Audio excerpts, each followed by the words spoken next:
साथियों नमस्कार, मैं हरिश्चंद्र बंडवाल एचबी शॉर्ट्स में आप सभी का स्वागत करता हूं। दोस्तों, आपको शुरू में ही कहा था और मैं लगातार आपसे कह रहा हूं कि धर्मेंद्र प्रधान का इस्तीफा भारतीय जनता पार्टी के लिए बहुत फायदेमंद होने वाला है।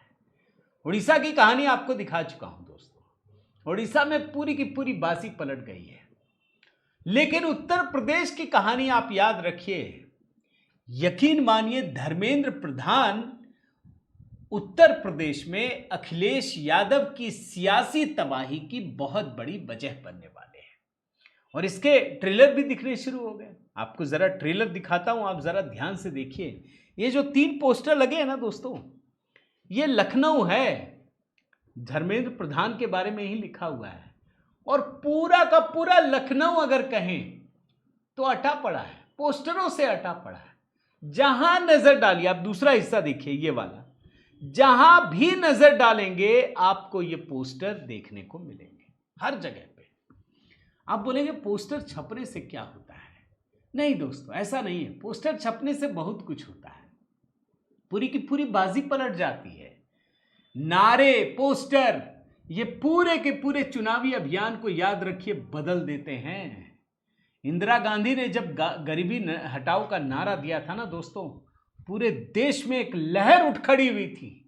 अब की बार मोदी सरकार प्रचंड बहुमत से जीते, फिर एक बार मोदी सरकार और प्रचंड बहुमत मिला। और जब अब की बार 400 पार का नारा आया तो बहुमत से नीचे भी आए। तो ये नारों का कमाल है, इस बात को ध्यान में रखिएगा।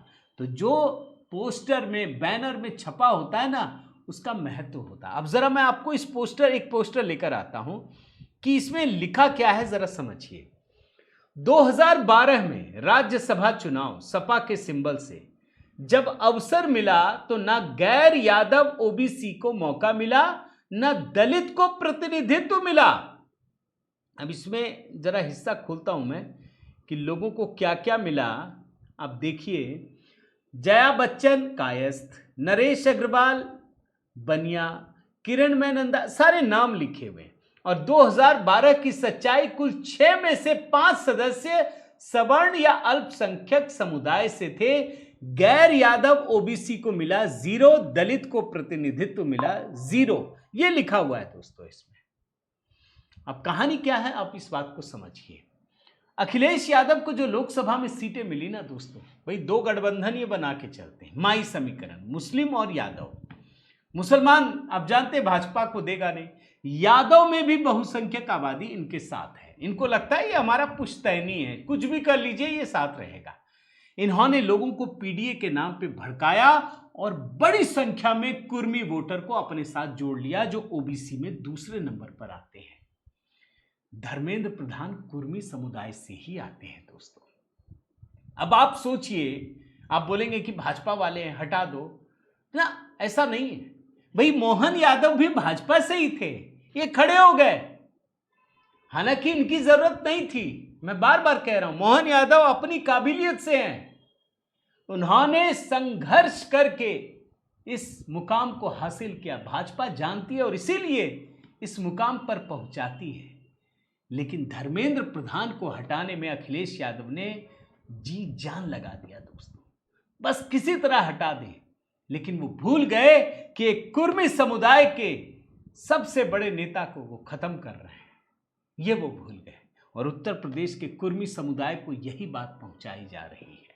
और ये जो लिखा है ना, आप देखिए क्या लिखा है। योगेश पटेल, राष्ट्रीय महामंत्री, राष्ट्रीय कुर्मी हितकारिणी सभा, ये है असलियत। इस खबर में भी लिखा है। तो कुर्मी समुदाय ये काम कर रहा है। तो मेरा यही मानना है दोस्तों, इंतजार कीजिए। अब तो उत्तर प्रदेश का चुनाव आने वाला है। उत्तर प्रदेश के जो कुर्मी समुदाय के लोग हैं वो पूछेंगे कि आपके पीडीए में होता कौन है। पीडीए में पी से पीड़ित, पीड़ित का मतलब सिर्फ मुस्लिम और यादव, डी से दलित, दलित में कौन है, और अल्पसंख्यक सिर्फ। तो ये कहानी है दोस्तों। तो जिस चीज का आकलन मैं कर रहा था शुरू से, वो अब जमीन पर धीरे धीरे नजर भी आने लगा है। उम्मीद करता हूं दोस्तों ये वीडियो आपको जरूर पसंद आया होगा। उत्तर प्रदेश के बदलते समीकरण पर अपनी राय जरूर रखिएगा। लाइक कीजिए, शेयर कीजिए।